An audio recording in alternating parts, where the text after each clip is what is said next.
engage with political partners through advocacy to ensure that working conditions of doctors and indeed all the healthcare workforce is improved. However, when a country like Nigeria, a low middle income country, produces one of the medical practitioners as well as other healthcare workforce, we introduced a lot of competition as a nation in retaining these quality products vis-a-vis developed regions for our products to leave the country and get better working conditions. So there is a need to look at this and train locally to be able to practice that act or which we are so well vis-a-vis the in terms of peer remuneration, in terms of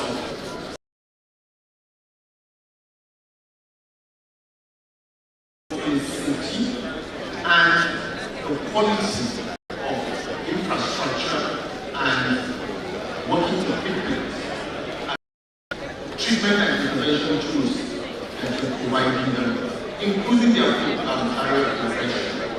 So you need to put these two aspects on the balance scale to retain this kind of workforce, which also takes on the issue of peer requires that there is a need as these healthcare providers that here now would public, both at national and international level, who needs the services of this.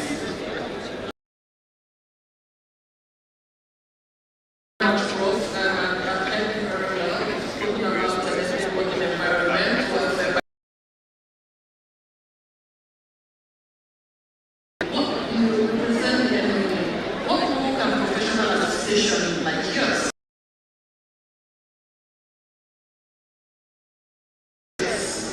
across and promoting career pathways and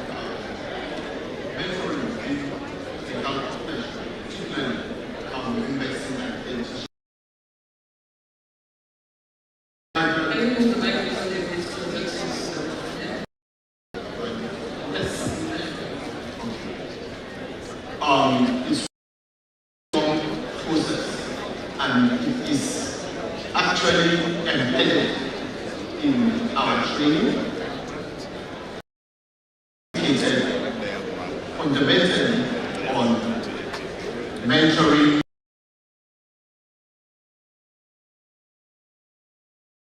knowledge transmission.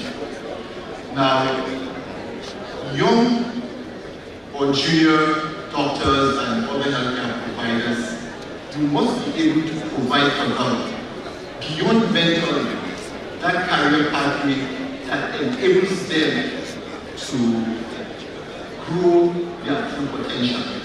And I think these are some of the aspects that medical and dental council has explained when you're talking about doubling the carrying capacity of our healthcare institutions as well as our training capacity.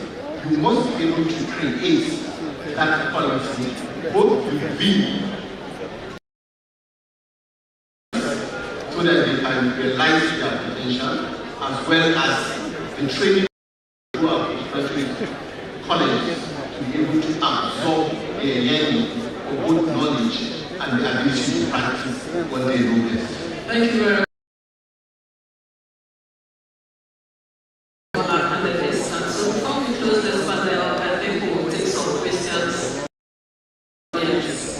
I don't know if we have any questions in the audience. I can see one hand. 3.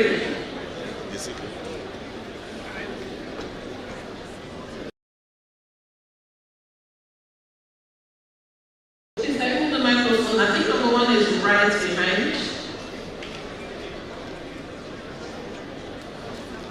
Please introduce yourself and settle, and please let's make the Christians straight to.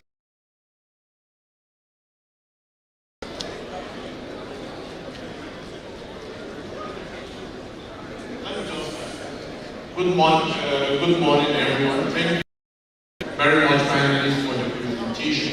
I wanted to highlight one very critical input for the production. I don't know whether there are data that show the number of lecturers that help in the production of this whole pipeline of healthcare workers that have exited the system. Because this is a very critical aspect of the production of healthcare workers that we are also not healthcare workers that have been trained, that have got the recognized skills and have left the country. But looking at the number of lecturers that have all it takes in helping to produce healthcare workers, and a lot of them are also leaving the system. So there is a need to look at the production side. What are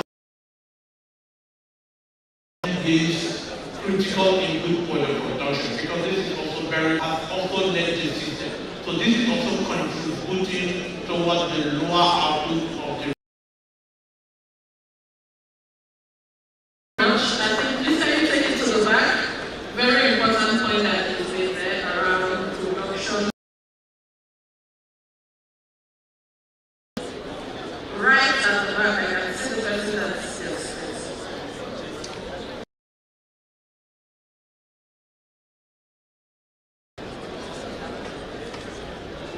Thank you. Good morning.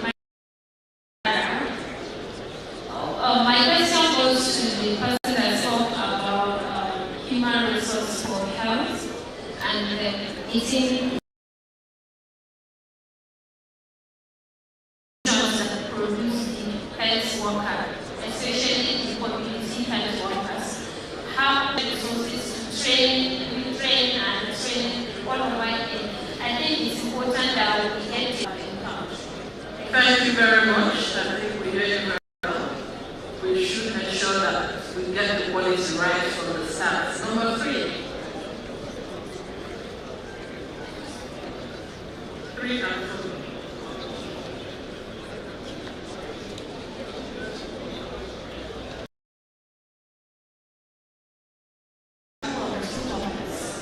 One is I actually believe to retain our skilled workforce after graduation due to the failure. If you're in the university system, you are the graduate student, your supervisor is assessed based on the quality of graduates or the output of their students. When you graduate and get to the work environment, you have a director or coordinator or DG or supervisor who is assessed based on when it comes to work timeliness, the annual performance evaluation, and punctuality. I've read that from nobody asks how many people have been trained and mentored and what outputs have been achieved. It has become a system where people are forced to start by those at the top because certain benefits you are only entitled to when you get to the top of the workplace. The Medical Women's Association of Nigeria held a conference in August. 11 of my officers had accepted us. 11 of them. That was the highest. We went out and 11 civil servants have accepted us. And I said, you don't have 11 civil servants.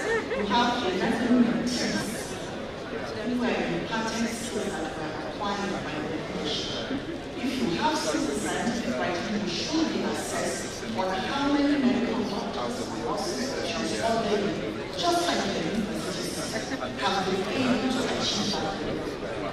If you attend 10 conferences in a year, the question should be, and I want this to be in your position, how many of your subordinates have attended a conference? If you've been to Colombia, and you have been to Bali, and you have been to London, and there's an opportunity to go to Kenya, let the other person go. So they learn what an international conference is supposed to be like, what a panel is supposed to be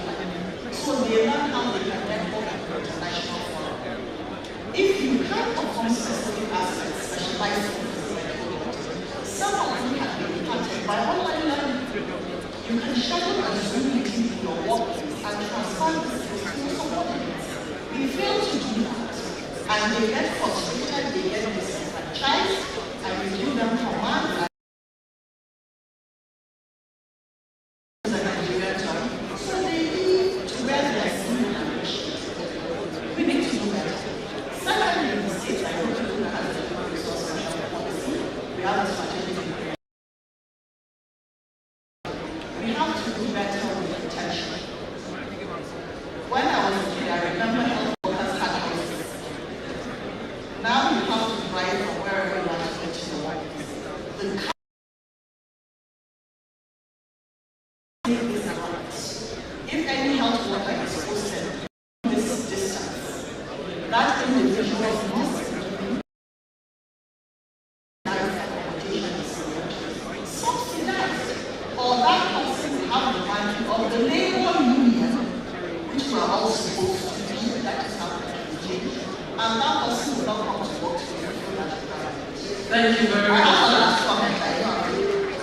My last comment is about money. When I was an undergraduate, I voluntarily agreed to sign the bond for a simple reason. It's logic. If I sign the bond when I graduate, I have a job. If I don't like it, I leave.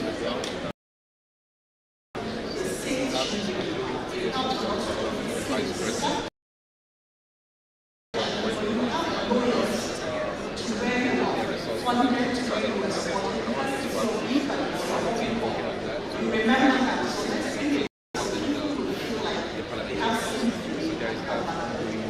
Thank you very much.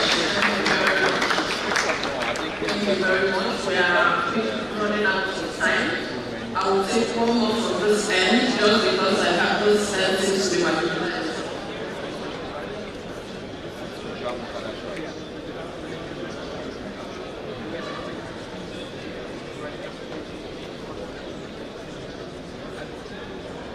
Yeah. My name is Association for Development. What I have to say, but I like to use this, what I call simple and healthcare workforce rotation. Let me start come from that area. It's simple. We make people's lives comfortable and they feel appreciated. From the university for 5 years ago. As you come out, the government employs you or offers you employment. It is up to you to stay or leave. They give you a house and they told you that you're well appreciated, and those are the basic things. If a doctor's car's tire is down today, simple and stupid basic things people need in life. So my question to the group is, if we can make it possible for healthcare professionals who save our lives, simple and simple things of life that will make them work well. Because once you train a doctor, train a nurse, he or she is Thank you very much. Maybe before I take any more, I think my time is ticking. Before I take any more, there's a question here on the federal resolution. So maybe the next set of people that will kind of give us their insights on that. Tony and thank you very much. While I want to join the voices with everyone who has spoken in regard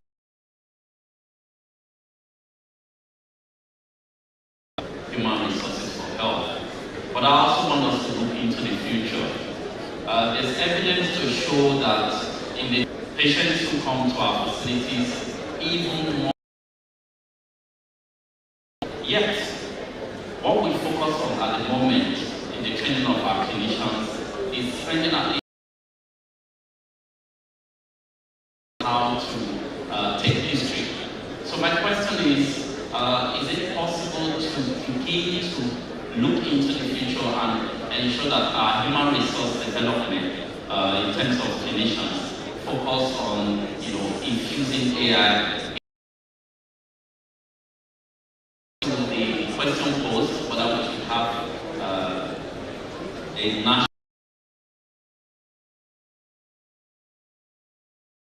that should be considered and taken into council. Thank you very much. CEO, if you can keep your questions or comments to 1 minute. Please take a mic.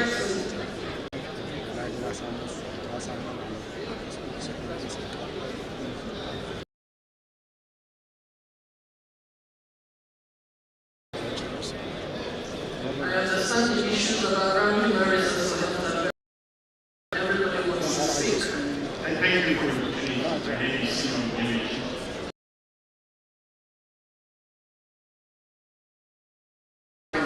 Great conversation around the panel. However, this also help production, or we have challenges with human resource to health that we currently have. There are key issues of absenteeism, there are engaging in protein private practice while being and then some of these issues is at the heart of the fact that they are not properly incentivized in terms of monetary incentive, in terms of workplace, the conduciveness, and then fix, because if money becomes your only motivation, then you are of all many losers. However, in our own society where there are no social safety nets to take care of the issues which affect every one of us, how can of their public sector facilities what they call intramural private practice of medicine, IPPM, where healthcare workers they get paid, and then there are additional incentives that come in that are the official salaries that they draw, and they therefore have no business running private practices and what have you. They show up for this kind of processes. Can we begin to look in that direction to first maximize the human resource for health that we then the issues of JAPA might really be solved, because the solutions have been tried to solve. Thank you so much. Thank you, Dr. Francis Akwambia, Permanent Secretary on those State Primary Health. I want to talk about the National Human Resources Program and to also advise that we focus on why our health workers leaving. There is no we don't receive letter of resignation in my office. Both nurses, doctors. So I go back to 1990, maybe that time of the Babangida. Let me just remember when we started this special salary scheme. This time around for all health workers, because the take home of health workers is the to tell ourselves the truth. No matter what we do, you can't stop them. I have about to recruit doctors, nurses now. I'm not getting them. I'm not seeing them. The ones that come, after doing 2-3 months later, where are they going to? They are leaving the country because they needed a better, welfare packages. Let us send this message to the authority. Thank you very much. I think that has been said multiple times. I'm sorry I can't take any more questions. I can't take any more comments. Our time is up. But before we end, I'll give our panelists 30 seconds each for their final thoughts.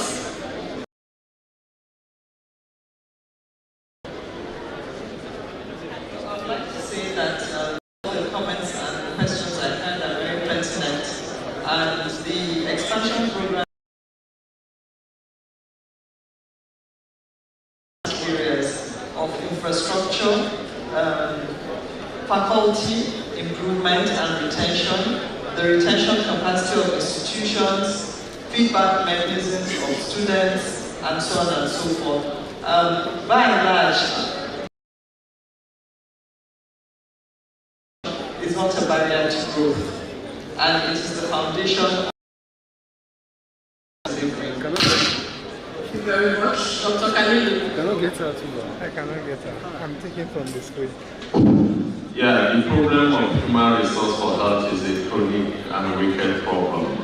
It has no simple solutions. Not even AI is the solution like it's been suggested. I think the solution lies in the old hard way. And some of those issues have been discussed here. They are difficult, but they are not rocket science. It means putting our mouth, or our money where our mouth is. We need to find a way of knowing and valuing our healthcare professionals and then matching that value with the requisite compensation to allow them to stay and take care of us. That is my submission. Thank you very much. Karim, last thoughts. Yeah, thank you. So on the AI, when it comes to diagnostics, or it would work. We're doing a national screening program. There's the challenge is how many images can you take? You take a million, AI is going to get tired. It will give you pathologies, and then that frees up the healthcare workers. So the doctor doesn't need to do the image, grade the image, and then treatment. So that is actually the Ministry of Health now. I don't know what the letter is, but it just to bring it up in conversation for private health. They need tax rates, regulatory simplicity, access to finance.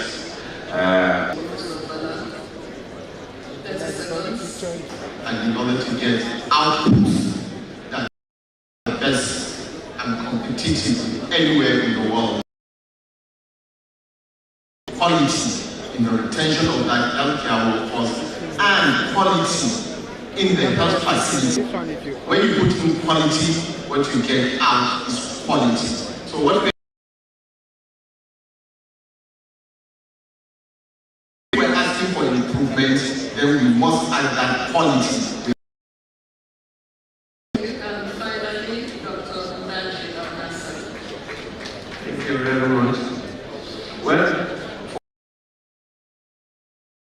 everybody has spoken, they spoke well.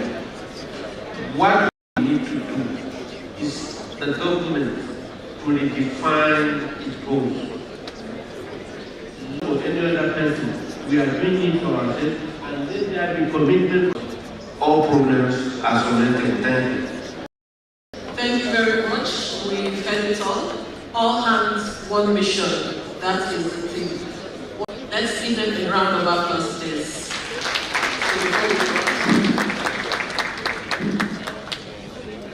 For the next section, question. This break will last for just 5 sessions. Thank you very much.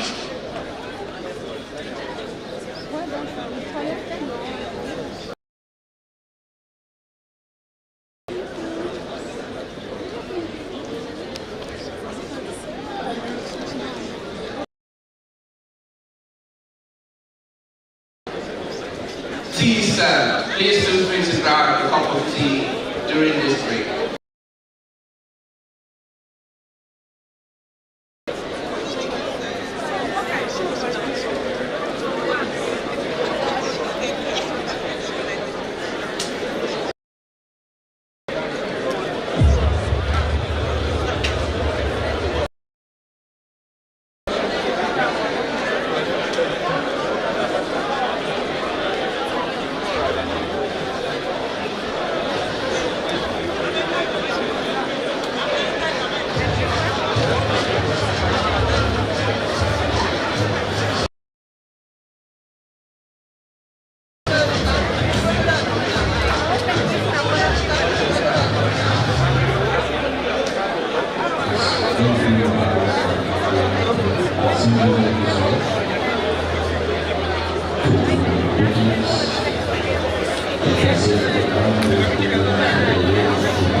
what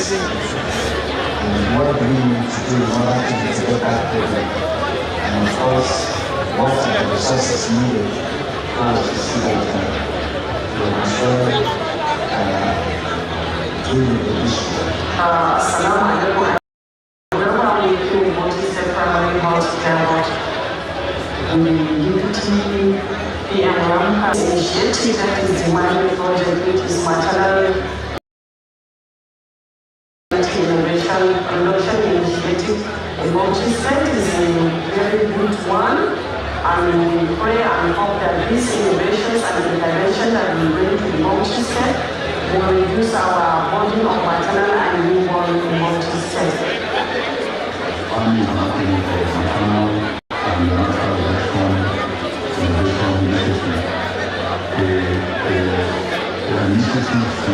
Significantly crash maternal and we focus on one of the specific areas and how we can develop a complex specific implementation skills that will address the maternal and mental.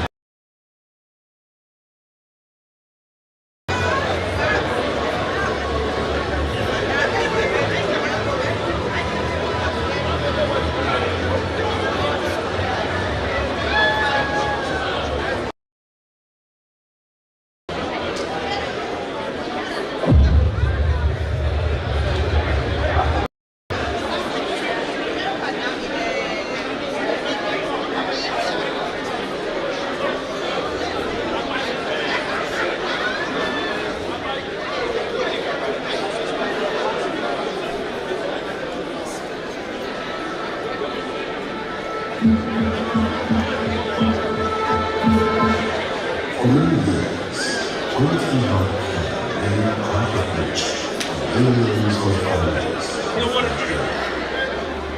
Decades of neglect have weakened the country's power healthcare system.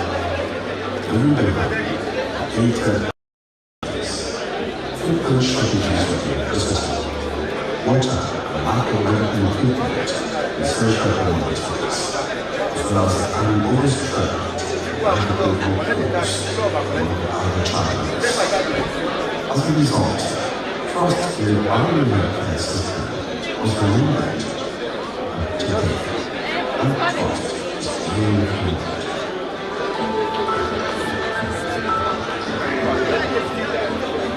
In 2023, hope was renewed by the federal government through the National Primary Healthcare Agency. Owned all the folks with power trust. This included the revitalization of primary healthcare centers, the provision of medical equipment, essential commodities, and the training of frontline health workers. Now when we came into the position, one of the first things that we did sector.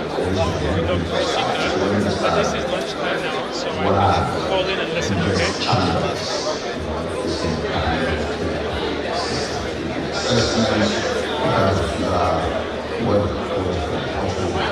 Because you're also aware that even before the really necessarily translate to outcomes. One was that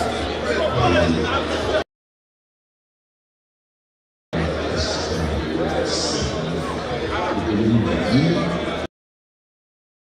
what the primary care system had to offer them, and the reasons for that quality of the services, ability of the services. So it's been very clear among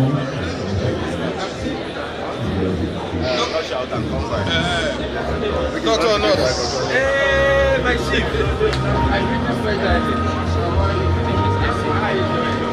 Wow.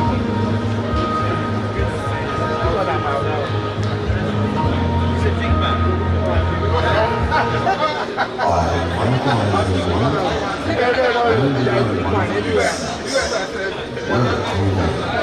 One 1,752 partners and ensuring consistent stability. The federal government is restoring people's confidence.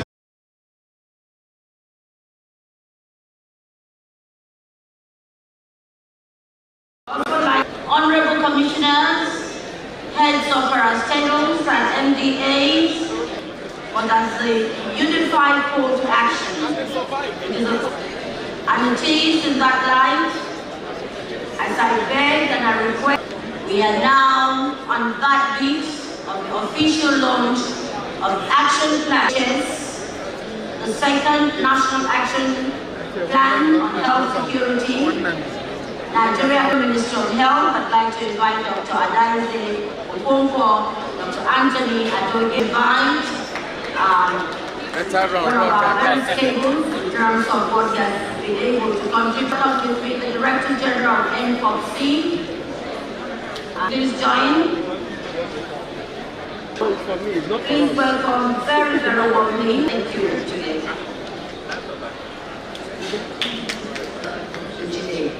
Please come on, please.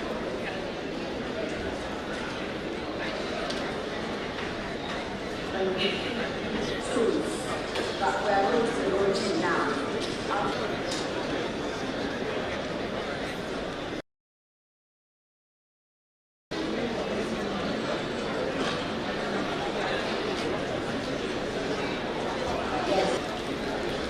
Honorable Coordinating Minister for Health and Social Welfare, our real father here. Thank you. Number 2, or version 2. If you recollect, 2 days ago when I made expressed in the NAPS 1. Following that, another JD score was done in 2023, and Nigeria scored 53.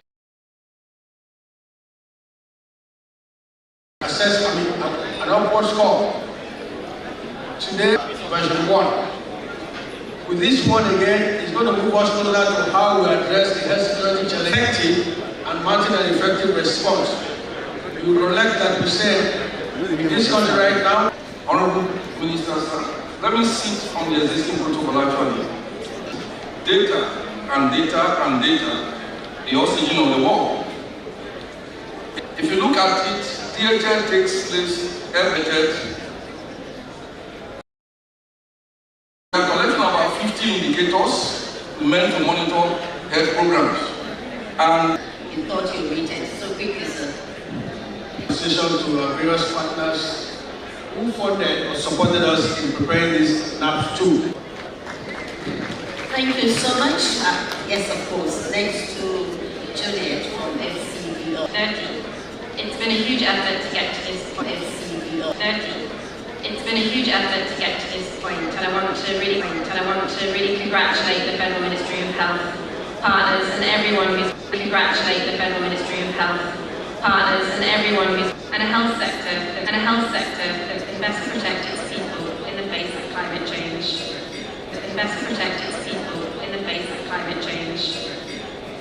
The HAUSA contribution and the health sector strategic blueprint.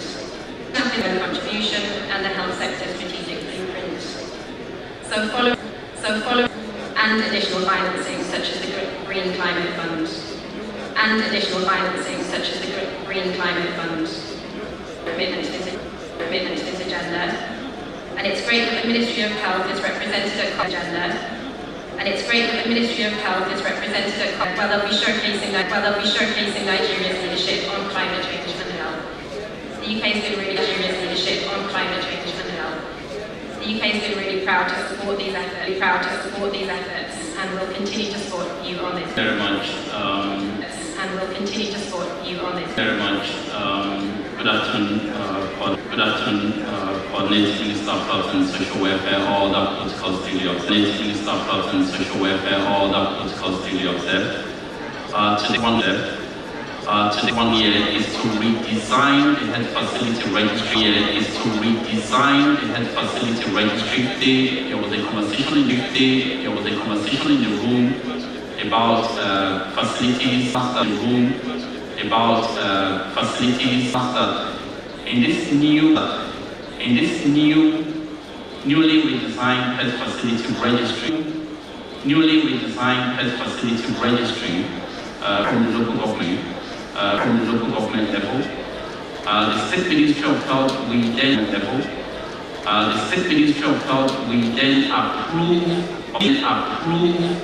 related to that is the multi-source data. Related to that is the multi-source data analytics dashboard. To be able to take our routine data, and take our periodic data, whether it's assessment is interactive, very easy to navigate, and we'll continue to put all the reporting source data analytics, dashboard. At the inception of this administration,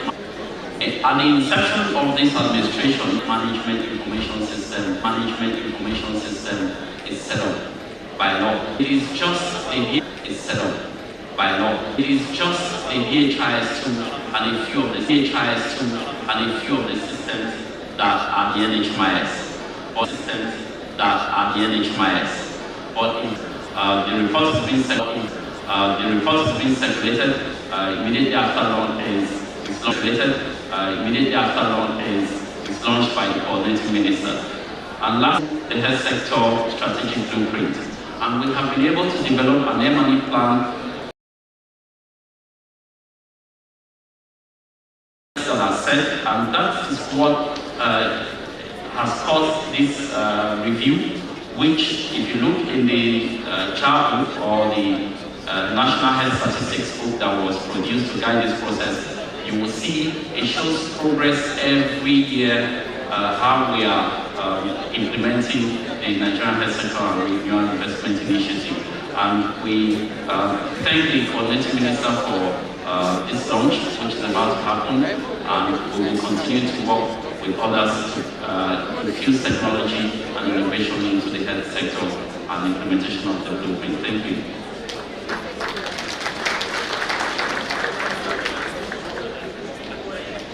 Thank you. One of the products that we would bring forward any moment from now is Sneakers. And speaking on behalf of Dr. Mui and Dr. Itam is Zainato Ular, who gave us a very comprehensive presentation earlier.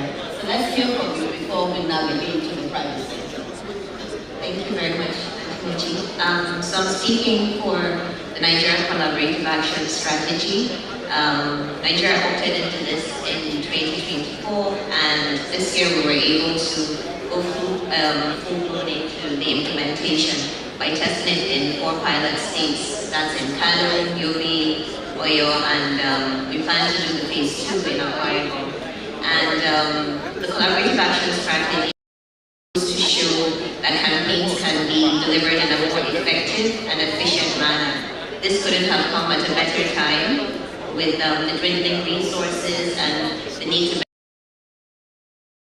reform agenda for avoiding wastage. And we've been able, it's not only possible to align campaigns within the space of NPHCDA, but as well as in the space of the Federal Ministry of Health as well. So we piloted in the 3 states, going forward for the measles and rubella campaign, and added on the NTDs and malaria, as well as polio. The feedback we got from the community was amazing. A lot of them didn't the products were coming from the same source. A lot of turnouts. The immunization space has a lot more resources, but then there was also the strength from the NTD space in terms of community ownership, the CDDs knowing where to go within the communities, so it was a win-win. We went as one team, leaving no man behind. The age group was reached. We have been able to prove that coverage is possible with collaboration across both Ministry of Health and NPHCDA, and we can achieve our results while saving on resources. Thank you. Thank you. The launch of action plan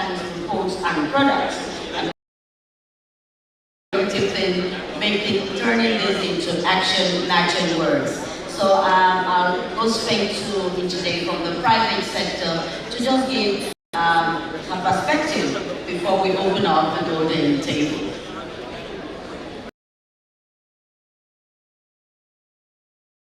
Honorable Minister, sir, and Permanent Secretary.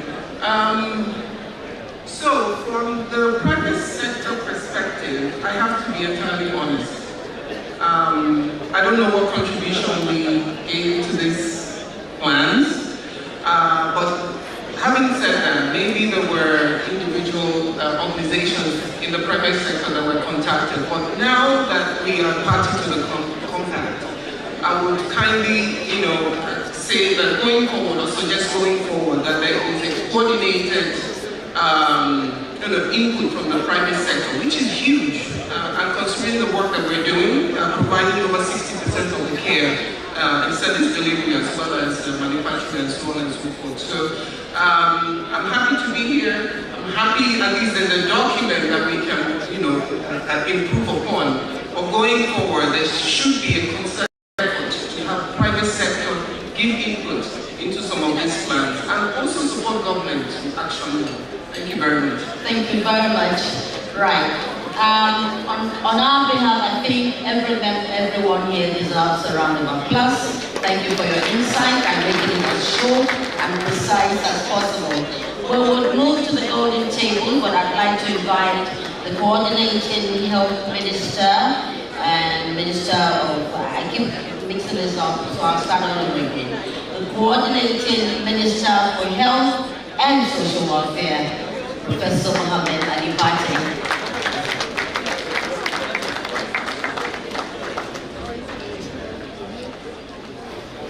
Thank you. Thank you, Mr. Moji, the Permanent Secretary, Federal Minister of Health, my dear brother, the DG of the Africa CDC. We're really glad that you've been able to spend a few days with us and to see the renewal of the Nigerian health sector in action. We really appreciate your presence. Other heads of agencies, my fellow travelers, all leaders, the commissioners of health and heads of agencies at the federal as well as state level, Your Royal Highness, it's really a privilege for all of us that we sat through 3 days patiently listening and taking in what we are doing. And what the DG may not know, and others may not know, His Excellency, His Royal Highness was one of the architects of the health reform for 20-something years now that I have been on. And the fact that he's here, not only as a traditional competent, but also a health reformer, I think it says a lot as to your commitments, and we thank you. Development partners, I think they will have enough time to do the vote of thanks. But I just want to tell you how pleased we are that you have remained faithful to this process that we've agreed. And through various conversations we've had, you've been with us as well as the private sector and the civil society. And Timothy, you represent the civil society that you chaperoned us here. I want to thank each and every one of you for remaining fully engaged up to this third day of the Joint Annual Review. Your presence and engagement thus far is a source of comfort, but also inspiration to not only myself, my colleague, the Minister of State, the entire management of the Ministry of Health, all the directors and our agencies. It underscores the shared resolve that we all have to drive the health sector renewal investment initiative and the sector-wide approach. And in the last 2 days, we reviewed progress, 3 days, the challenges and the opportunities. We have been very candid with each other. We've made progress, but we also have some challenges. Today, we are beginning to shift from the review itself to laying the foundations for actions going forward, as we launch the set of strategic tools, reports and platforms that will strengthen the implementation of our national priorities. These products we have heard from esteemed panelists. They reflect our commitment to transparency, to data-driven accountability, use of evidence for our actions, and getting to the results that matter for our people. We're learning as we go, and we'll continue to take this approach to learn and share those lessons within the country, but also, I believe, with others as we also learn from them. The tools, they directly respond to some of the highest priorities, as we have heard, the Maternal and Newborn Mortality Reduction Innovation Initiative, which we announced last year. We've quantified it, we've already seen it in action, and we have seen the reduction in maternal mortality. The issues of zero-dose reduction in immunization equity, the health security and preparedness, the primary healthcare revitalization, importantly, the climate and health resilience, our plan on that. And I want to call out specifically the Permanent Secretary of the Federal Ministry of Health. For some reason, she's from Plateau, which is a very nice state in our country, but she picked the issue of climate and health adaptation personally. And I think she's really recognized. She's written in the Lancet and a few other places. So, Permanent Secretary, soon you will be an expert on climate and health. I will be taking you from one place to another. Wait for a commentary in the Lancet, which is coming out very soon. So our Permanent Secretary is turning out to be an amazing expert. Same thing on data strengthening and digital transformation. Dr. Anthony laid out the various tools, but we have quantified those tools that people can review them. They provide evidence, hopefully more clarity operationally, and a mechanism for accountability so that we can sustain the progress that we're beginning to make. Because without quantifying these changes, it will be difficult to sort of hold us to certain standards. Now, occasionally we will falter, but I hope that in many cases we'll exceed those standards that we're putting in. I want to thank all those who contributed to these tools that we're launching. The sector-wide coordination office led by Dr. Munchaka Umar Sadiq and his amazing team, as well as all the development partners who join hands to make sure that this is done. At the end of the day, as the Chief Health Officer, I take responsibility for all that is good in these tools. I think you can take the credit. But if there are any gaps or errors, I take responsibility, and I hope you'll bear with me. So I will leave it at that and just remind that the disseminate them to Nigerians. And for the states, I encourage you to take those tools. Display them in your website, use them in your platforms. Make sure your technical experts pick these documents, study them, put them into action so that they are not just in the shelves. That every state, every local government, practitioners adapt, use what is usable, and if they are so that we can iterate to make them better. As we go to the National Council on Health, I'm sure there will be further conversations. Hopefully, again, and I look forward to launching this imminently. Thank you. Thank you. As I'd like to invite our brother from Africa CDC, I'd like to invite our partners, Global Fund, my own brother, Dr. Mutaka, please join. Banji Felani on behalf of all the health commissioners, our father in the house, Emir of Shonga. Your Royal Highness, please come we link him on. Head of Health Partners, Gates Foundation, UN, Jai Paco, and of course, the private sector is well represented. Thank you.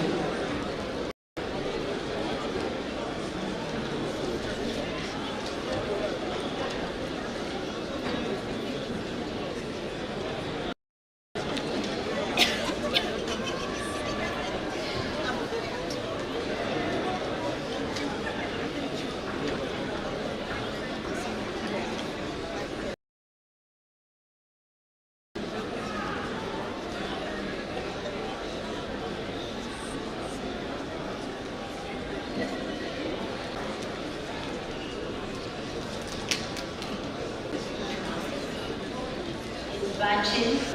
Can we have more copies here, please?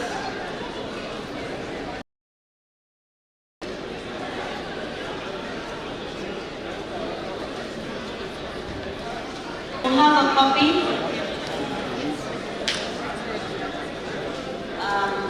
The photographers.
Thank you very much. Just to re-echo what the coordinating health minister has said, it should not gather dust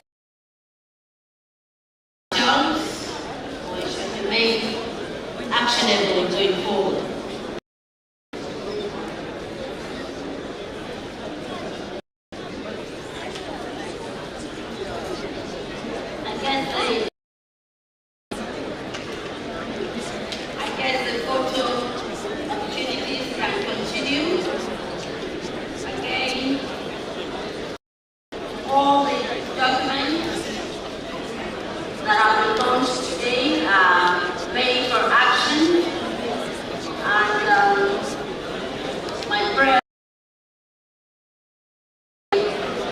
Come together next year to share what we've been able to do going forward documents. Or should I say good afternoon? What we have been waiting for, 3 days of exciting discussions, we have now arrived at a communique which belongs to all of us, which we have all agreed, and I'm sure at the end of it, I beg your pardon, we will agree, is what we have arrived at. I will begin, Honorable Minister, with the preamble. Communique issued at the Federal Ministry of Health and Social Welfare, in collaboration with MDA, national and religious institutions, civil society and academia, convened from 12th to 14th of November 2025 at Transport Event Center, Abuja.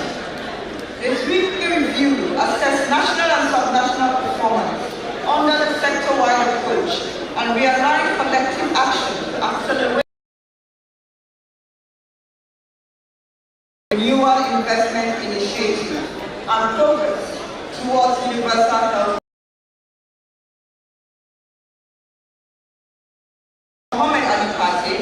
The Honorable Coordinating Minister of Health and Social the Honorable Minister of State for Health, and the meeting brought together nearly 1,000 physical participants representing government,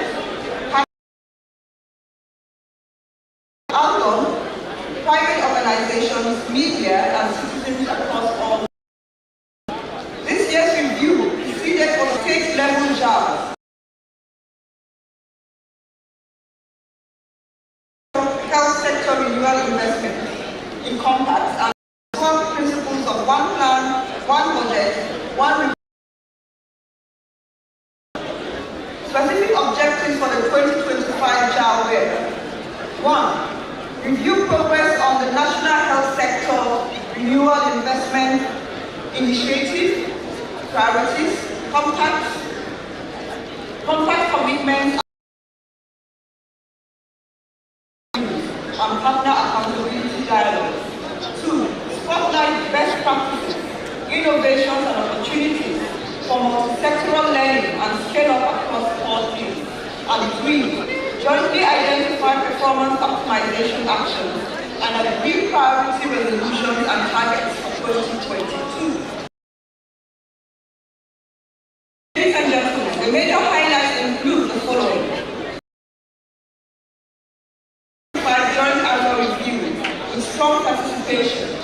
Almost 1,000 delegates, a twofold increase from the 450 in 2024. From federal and development partners, the Nigeria Governors Forum, ALGO, traditional and religious leaders, private sector,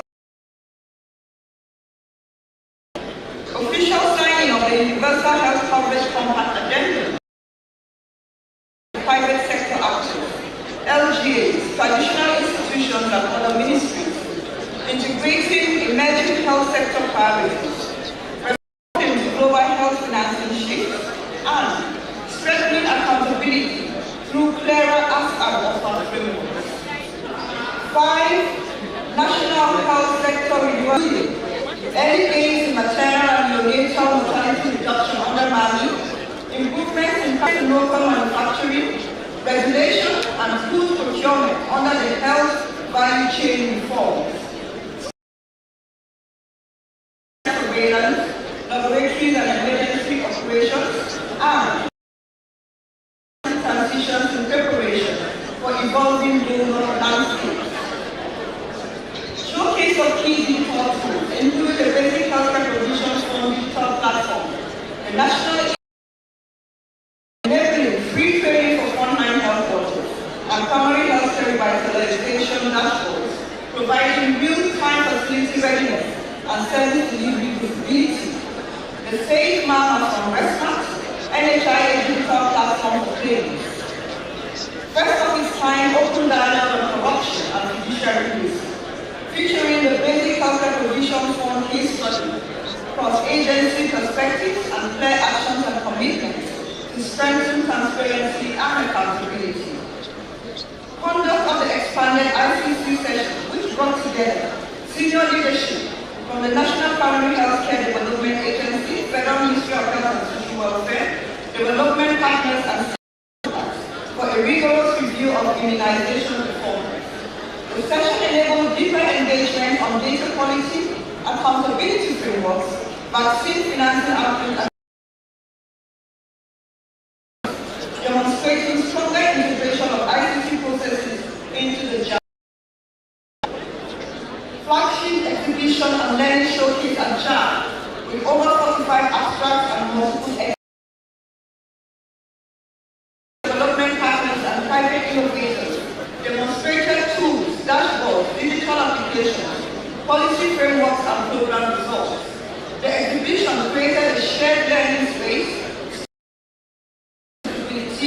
and highlighted practical examples of how reforms under the National Health Sector Renewal Investment Initiative are taking shape across the country.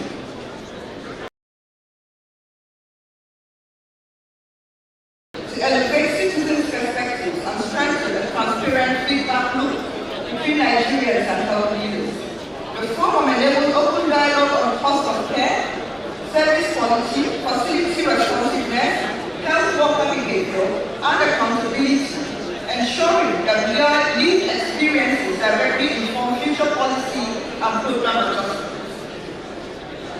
Inauguration of the TAMBARIN Committee, which will guide, coordinate, and oversee the pooling and deployment of technical assistance in line with SWAP priorities. And lastly, launch of major national products and strategies that together form an integrated ecosystem, one that improves how we plan, how we allocate resources, how we measure performance, and ultimately, how we deliver results for Nigerians, including data plans, tools and reports, which include the HSSB, the NHFR, the NHMIS assessment, the MSDAT, the Naval Source Management, to strengthen data quality, visibility, and coordination. National CMON Facility Readiness Assessment Report, providing Nigeria's most comprehensive evaluation of emergency obstetric and newborn capacity. Climate and Health National Adaptation Plan, advancing resilience against climate-driven health risks. Second National Action Plan for Health Security, NAPSU, strengthening outbreak preparedness and response. NCAS strategy, integrating campaigns under one plan, one campaign, one frontline, and the mini DHS framework, enabling annual high-vitality outcome measurements to track progress towards national health sector renewal investment initiative goals. Distinguished ladies and gentlemen, honorable ministers, the key observations are as follows. Governance and accountability. The signing of the Universal Health Coverage Compact Addendum strengthens mutual accountability across federal, state, local government areas, private sector, and traditional institutions. However, operationalization at the subnational level remains uneven. Fewer than half of the states have fully functional coordination platforms, and alignment to one plan, one budget process is very significantly across zones. The ICC review highlighted the need for technically sound targets and consistent use of validated sources to avoid performance distortion. I'll take that again. The ICC review highlighted the need for technically sound targets and consistent use of validated data sources to avoid performance distortion. Maternal and newborn health. Mommy is delivering measurable gains, up to 17% reduction in maternal mortality, in early incrementing LGAs and improving trends in neonatal mortality across participating states. Gains are supported by rising ANC1 and ANC4. For those who don't know, that is antenatal care 1 and antenatal care 4, coupled and improved referral pathways. Persistent gaps remain in CMOC availability. Only 32% of assessed facilities meet minimum readiness criteria, and blood availability remains a binding constraint in multiple states. PHC functionality and service readiness. The primary healthcare revitalization efforts have raised functionality scores in several zones, with increases in 24-hour service availability, electricity reliability, and water standards. However, critical gaps persist. Staffing deficits remain acute, especially in rural LGAs. Commodity stockouts and limited CMON capacity continue to undermine service quality. Health financing and financial resilience. Domestic financing through basic healthcare provision form and state health insurance schemes expanded, with over 2.4 million vulnerable Nigerians enrolled, and improvements in claims processing. However, external funding declines and delayed budget releases present risks to essential programs. Vaccine financing discussions are vague. ICC highlighted the need for predictable counterpart contributions and improved budget execution at both federal and state levels. Data and evidence for decision making.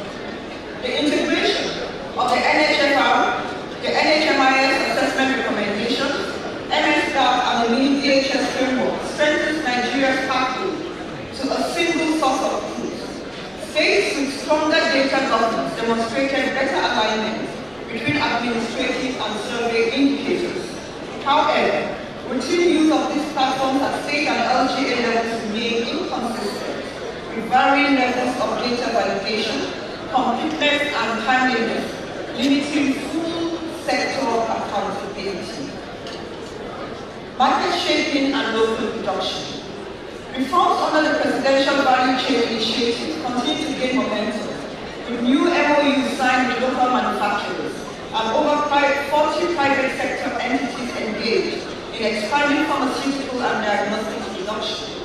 Early wins are visible in syringes, PPE, and select commodities.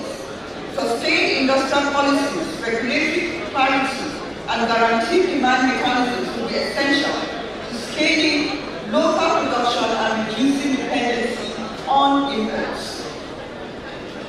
Integrity, transparency, and system strengthening.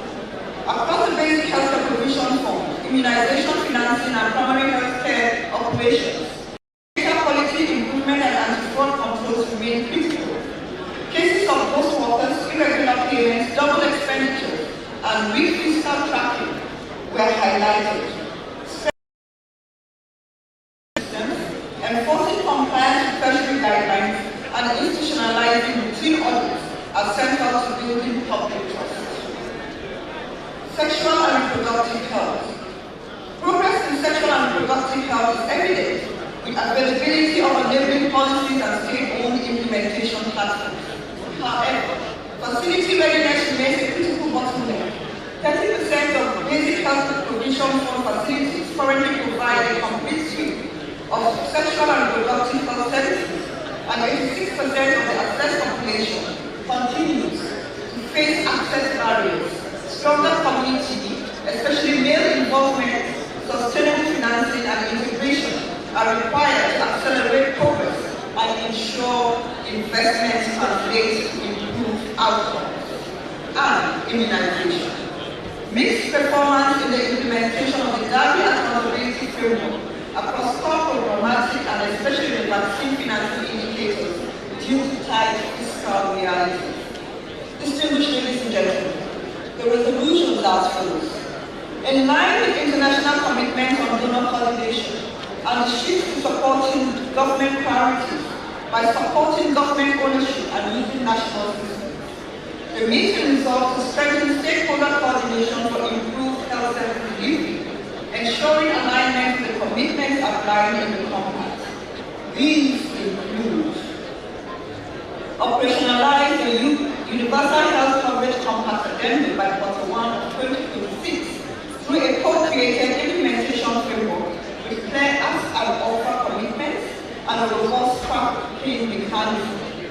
2. Adopt biometric verification across all primary health care centers and health insurance platforms, eliminate ghost workers, strengthen attendance management, and enhance human resources for health transparency and performance, drawing from the Gombe model. To formalize these as the National Council of Health at the NCH Gombe, to formalize these at the National Council on Health Gombe to present a case study of biometric registration for potential review and adoption for scale, and also a memo to be reviewed on the standardized certification pathway for medical officers to safely perform emergency obstetric procedures. 3. Strengthen integrity, transparency, and fiduciary controls by rolling out digital expenditure tracking and biometric attendance across all basic healthcare provision funds supported facilities by Q3 of 2026, supported by empowered oversight committees. 4.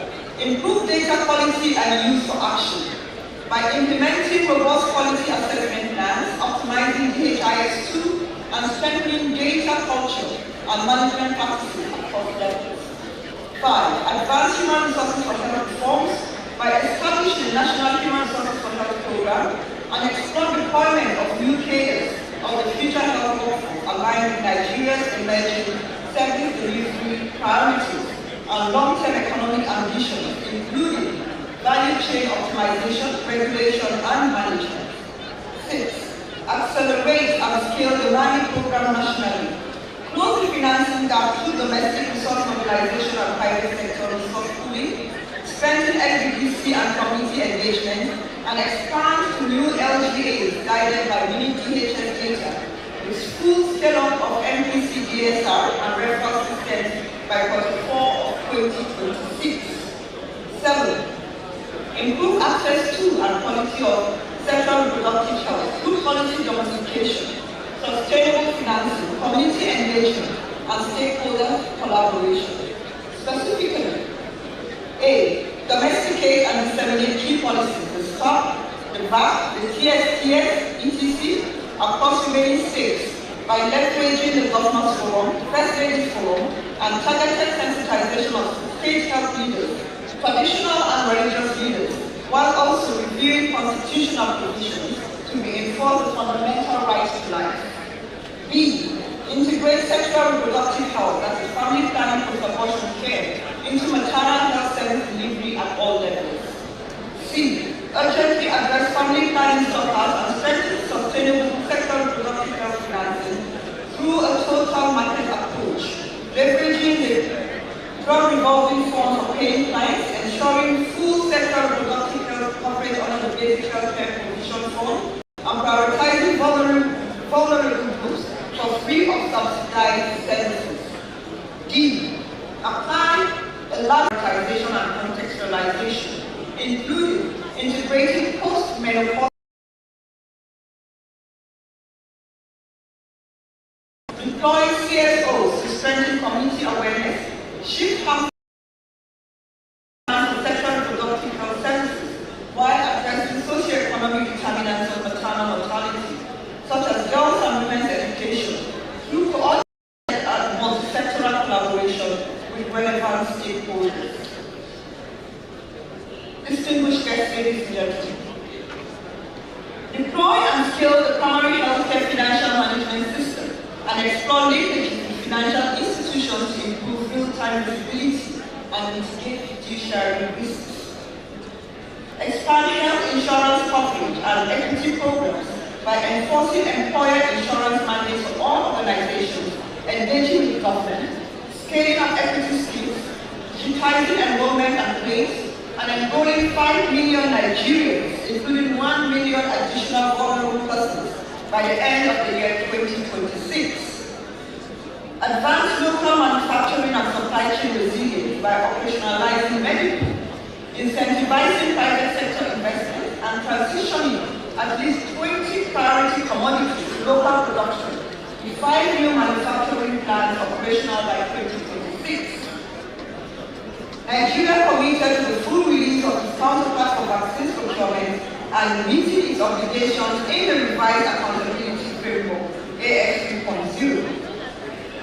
Strengthen state and LGA delivery systems to improve readiness, responsiveness, and accountability in the following areas.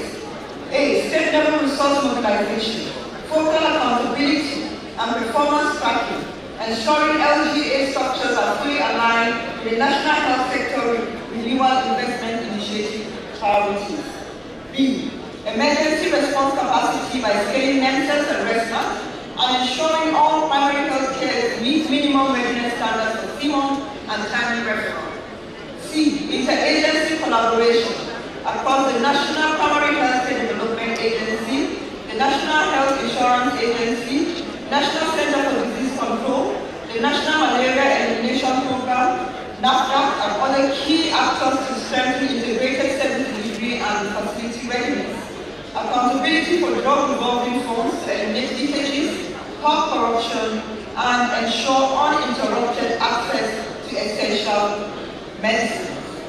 Finally, as part of resource pooling, mutual accountability and transparency from the portfolio review and the stakeholders will institute data-guided monitoring and fund allocation guided by periodic resource mapping, national health accounts, and public expenditure review at national level, as well as state resource mapping and state health accounts.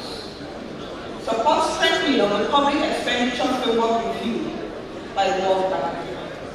Establish iterative joint updates beyond the joint annual review for partners to adjust programming and reallocate. Optimize state-level investments, particularly for government partners. And advance a government 14th day of November 2025 in Abuja.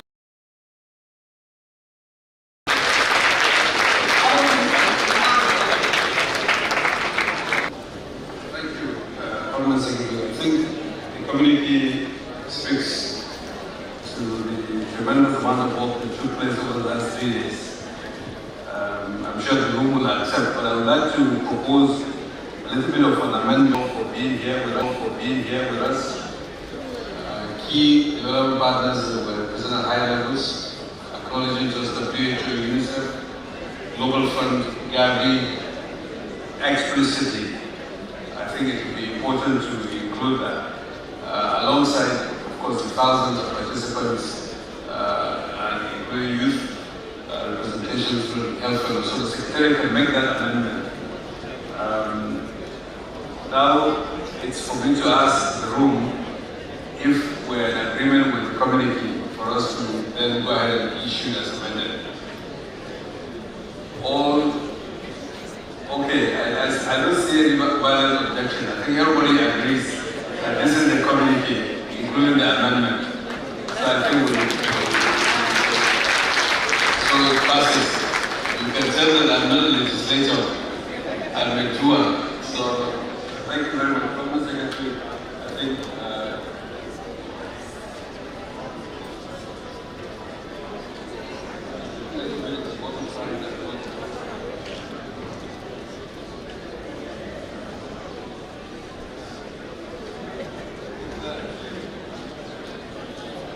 so we've adopted the communique based on the popular support that has come from the floor. So the communique as amended is adopted. So thank you very much. Okay, my concluding remarks is just to thank you. I think there are so many people to be thanked, and I'm not sure I'm going to be able to thank each and every one of you individually. But as a group, on behalf of myself, the Honorable Minister of State, my colleague, the Permanent Secretary, and all my colleagues in the Federal Ministry of Health and our agencies, and the SWOT Coordination Office, heads of agencies, I would like to first and foremost thank the states for joining in this effort, applying yourself diligently. Commissioners, they are all here, your representations and the heads of agencies. The governors have been with us, Chair, at least twice this week. So we thank you. We thank you most sincerely. Other colleagues, the federal level also, I think the budget office has been with us, finance was with us, development partners all through. I felt that ICC, through resource mapping, all of that. This morning I packed 5 of them in my car and rushed off. So we thank each and every one of you for sticking with us and believing in this move. Members of the private sector were here. Civil society organizations, of course, it goes without saying. We thank you because you've been pushing us.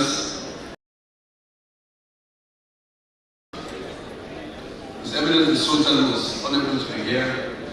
His Royal Majesty, the Oni of Ife, was also. Your Highness, the Emir of Shonga,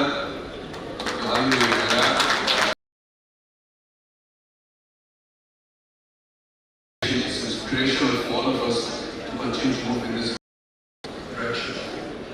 I think the heads of various entities, organizations, implementers who have been with us here. So I also want to thank each and every one of you. The health fellows, they are very close to my heart. I think I've seen them all around. Health fellows section, we also thank you. You check the message out. Each and every local government. And then the local government, Algon, was here. I don't know whether the Tambarin is still here, but Algon gave its full support to this effort. So we also thank Algon and all the participants that have been in this effort. So thank you and see you next week at the Council of Health, and let the conversation continue. Thank you very much. I declare this